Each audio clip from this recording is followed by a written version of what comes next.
நம்ம டீம்ல இருக்கிற ஒரு பவர்ஃபுல் ஆனா கண்ணுக்கு தெரியாத சக்தியை பத்தி இப்ப பார்க்கலாம். ஒரு விஷயம் பேசியிருந்தா 23 உசுர காப்பாத்திருக்க முடியுமா? வாங்க ஒரு சோகமான கதையில இருந்து ஆரம்பிக்கலாம்.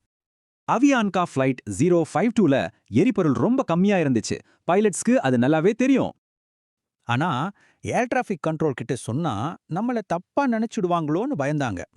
விளைவு எரிபொருள் தீர்ந்து விமானம் நொறுங்கி விழுந்தது. 73 பேர் உயிர் போச்சு. இப்படி ஒரு பயங்கரமான அமைதிக்கு காரணம் என்னவா இருக்கும்?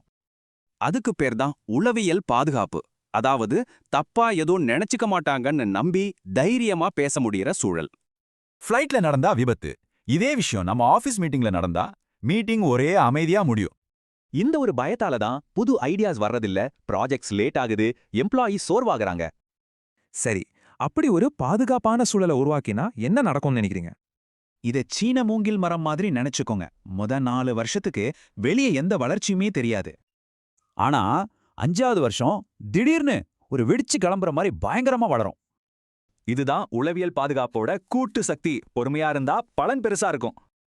அப்போ இதை நம்ம கண்டுக்காம விட்டா அதுக்கு நாம கொடுக்க போற விலை என்ன? இந்தியாவுல மட்டும் இதனால ஏற்படுற பொருளாதார இழப்பு $1 ட்ரில்லியன் மேல. இப்போ நீங்க யோசிச்சு பாருங்க, உங்க டீமோட அமைதியில எத்தனை நல்ல ஐடியாஸ் காணாம போகுது.